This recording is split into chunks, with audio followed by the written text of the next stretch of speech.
Hello and welcome to Quant Finance. Today with a new video about a very fundamental concept in quantitative finance, risk management, but also portfolio management, namely about returns.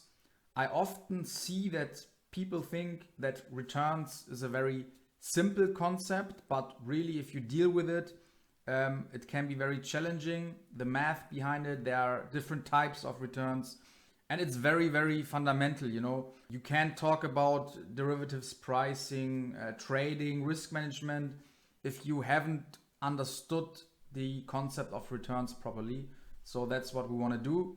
Today we want to talk about a specific kind of return, about the arithmetic return. Have fun with the video. So why do we talk about returns and not about prices, for example?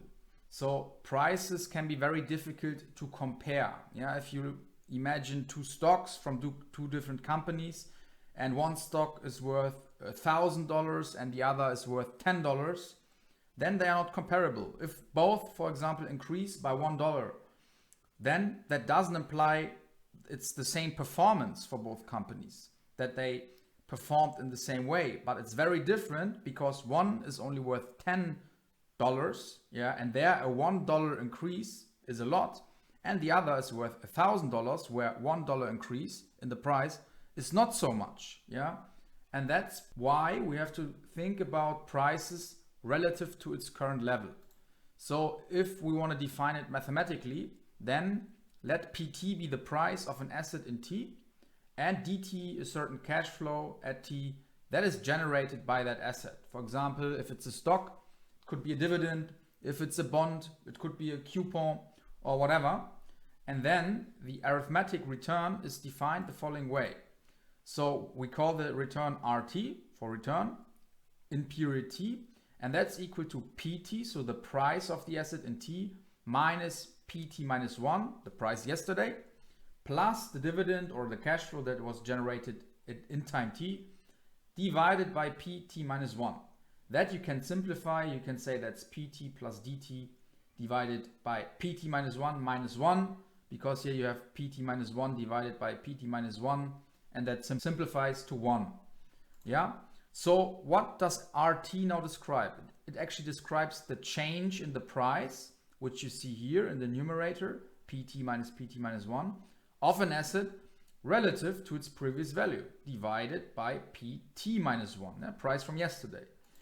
If you watched my video about P&L, for which I will put a link in here now, you can click on it, then you will see or recognize that the return is the same as the P&L, the change in the value or the change in the price over time T divided by the value of the asset, or the portfolio at T minus 1. So the P&L is directly linked to the returns. Now, for example, let's do an example. If the price yesterday of an asset was $100, PT minus 1 is equal to 100.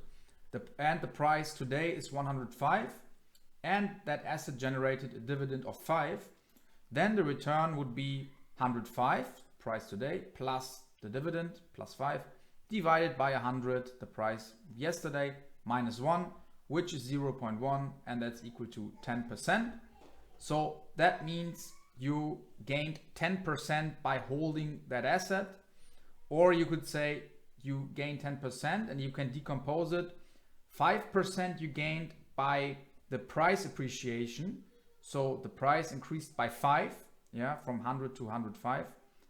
So 5 divided by 100 is 5%, and also you gain 5% by getting the dividend, which is 5 divided by 100. So now maybe let's look at prices versus returns. Let's look at the Apple stock. You see the price is much more stable, and that doesn't fluctuate as much as the return. So for Apple, for example, it started here at 200 and has a slight positive drift over time. So here it's a bit larger than 200. If you go further back in time, you will see a much higher drift. Apple appreciated a lot over time, and that's what you will see for a lot of stocks, equities, that over time they appreciate, because they grow. Of course, they can also go bust, go to zero, but usually if you hold good companies, you will see a positive drift, meaning the price keeps increasing, and here it's kind of stable. On the other hand, if you look at the returns, so at the price changes, they usually fluctuate around 0%. Usually the return is around 0% or something slightly positive, and you have much more fluctuation, much more volatility in the returns. And you usually don't see any kind of drift in the return. You don't see that the returns get larger and larger and larger over time, but rather a constant fixed mean of the return. So for example, 1% or 2% return mean, which then leads to a slight price appreciation. So now if we look at multiple periods, so if I invest not over one period, like the example before, but over 10 periods, for example. The periods can be chosen, it could be days or years, however you choose it to be. And if you then want to calculate the arithmetic returns for a multi-period framework, then let's assume we invest into an asset over 2 periods, to keep it simple. So we buy today at t equal to 0 and sell at capital T 2, let's say in 2 days. So then you could ask yourself, then what is the cumulative returns over both days, over 2 periods? And let's now assume we buy an asset for $100 and we observe a 10% return in the first period. So the asset increases 10% in the first period and then drops 5% in the second period. Then we know our investment is worth P2. That's the price of the asset, or the value of the investment in 2 periods is equal to the investment amount N times 1 plus R1. 1 plus R1 would be 1 plus 10%. So 1.1 times 1 plus R2. We know R2 is minus 5%. So that would be 0.95. So you would have 100 times 1.1 times 0.95. That's how these $100 will grow over 2 periods. Never forget to add the 1. Don't only multiply it by R1, but 1 plus R1. Then we see these $100 appreciate to $104.5. That implies that our total return is simply 104.5 divided by 100, by the investment amount in t equals to 0 minus 1. So this is equal to our return formula. And this would be 0.045, and that would be equal to 4.5% over 2 periods.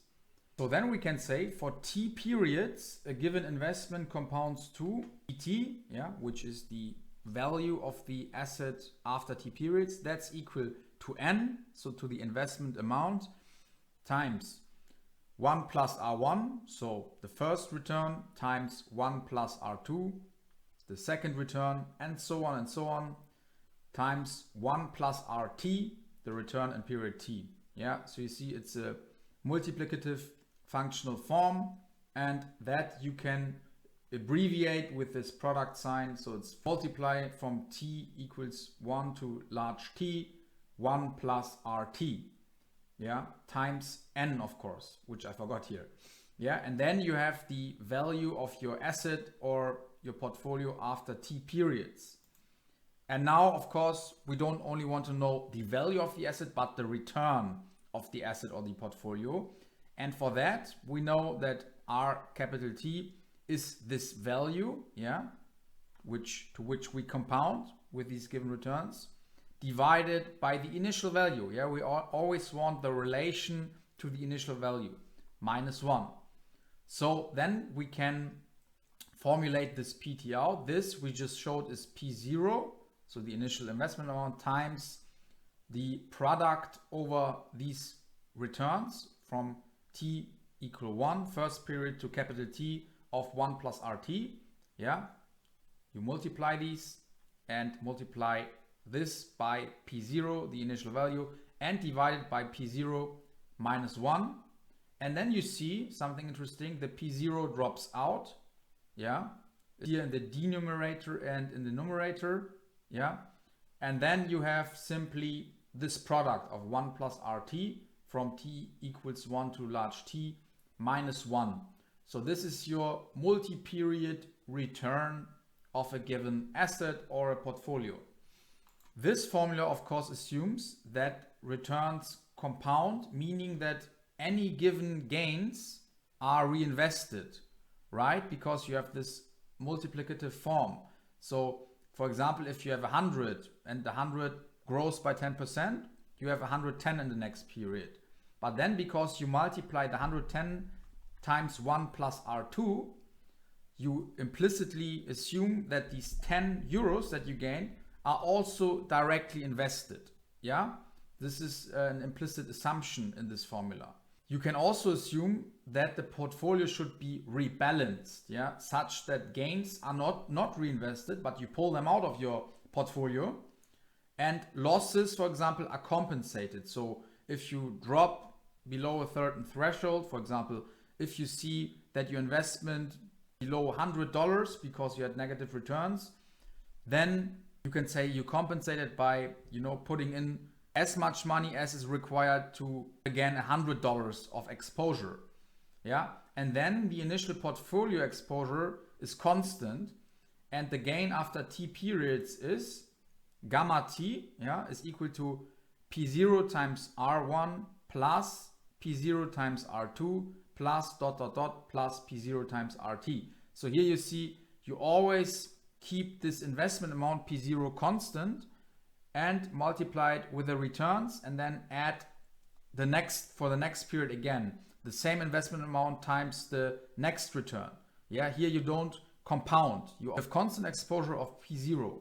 Yeah, and this you can simplify by saying this is P0 times the sum over these returns, yeah, over these arithmetic returns from T is equal to 1 to large T. Yeah, for example, let's say your price of the asset or of the portfolio is 100, and the first return is 0.2, the second return is minus 0.05, so you lose 5%. Then this rebalanced return gamma T would be 100 times 0.2 minus 0.05, and that's 100 times 0.15, and that's 15. Yeah, you see here you have 100 times 0.2, that would be 20.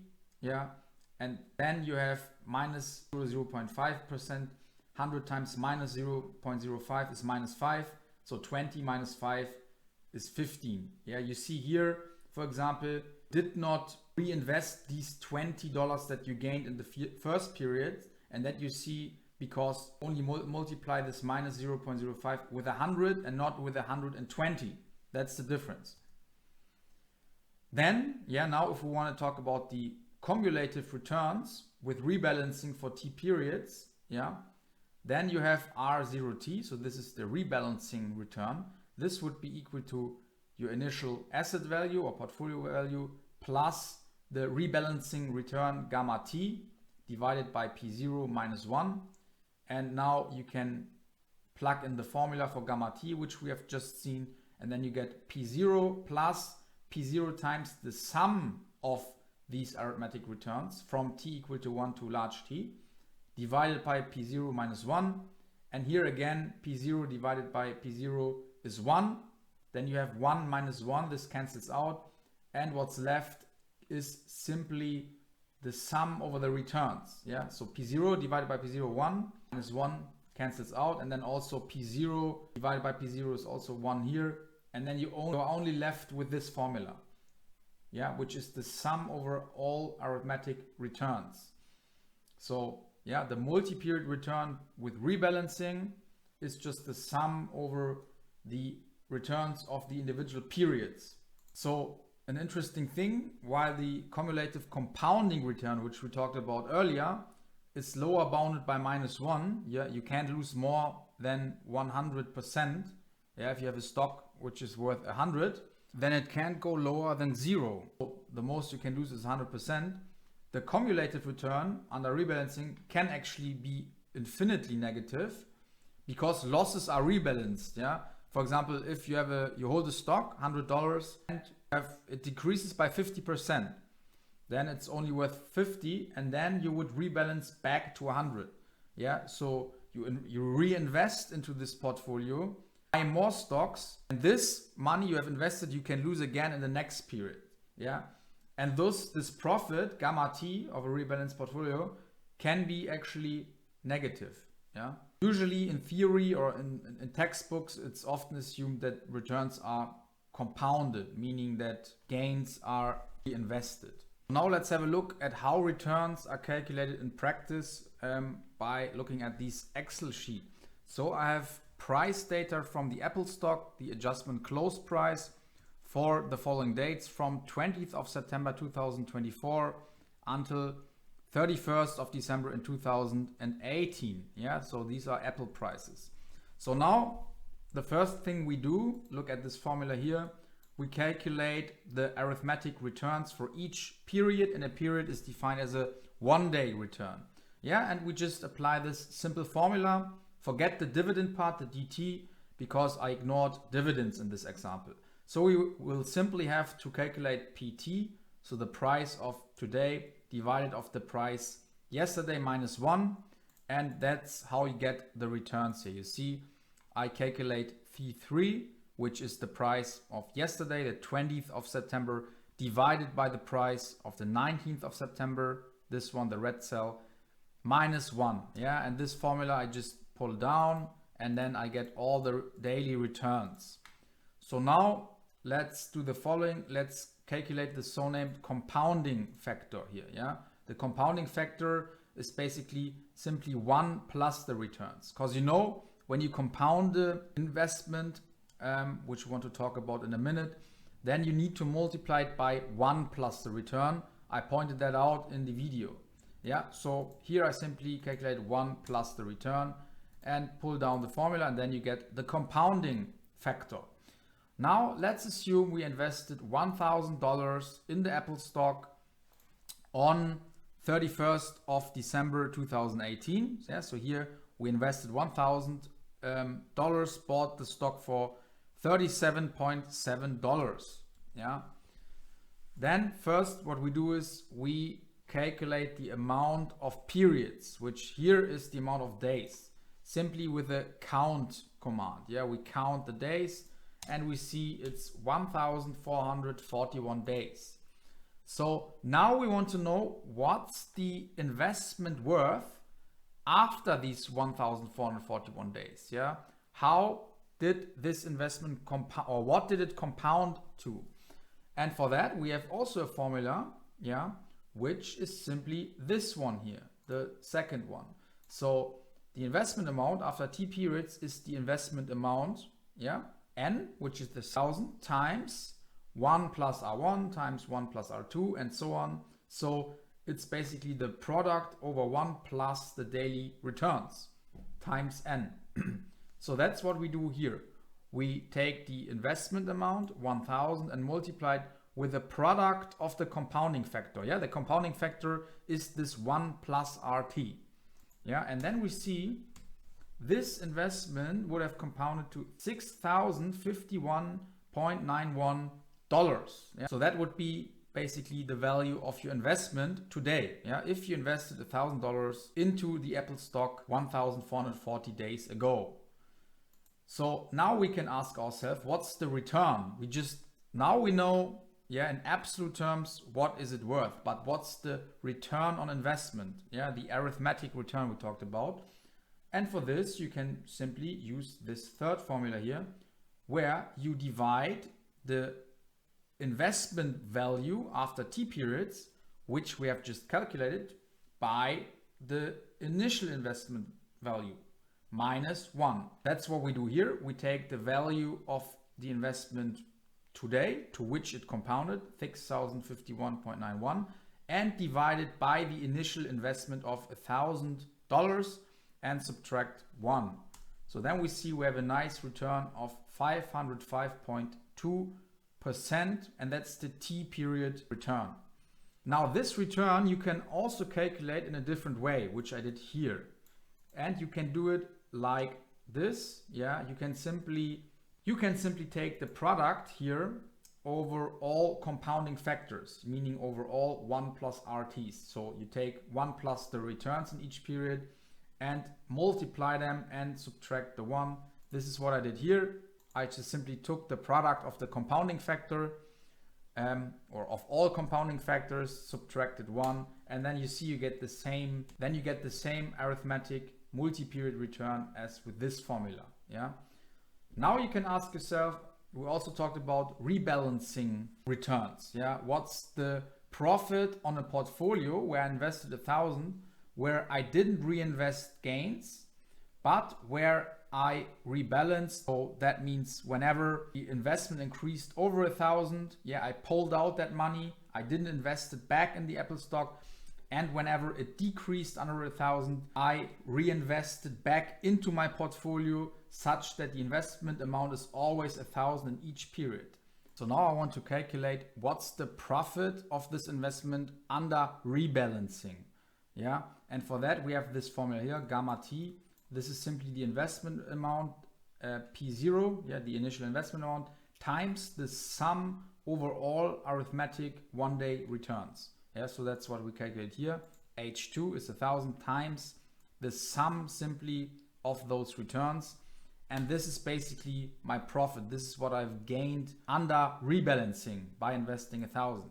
It's much lower than the compounded value of my portfolio. That's because the Apple stock had a very positive drift over time, so increased in price.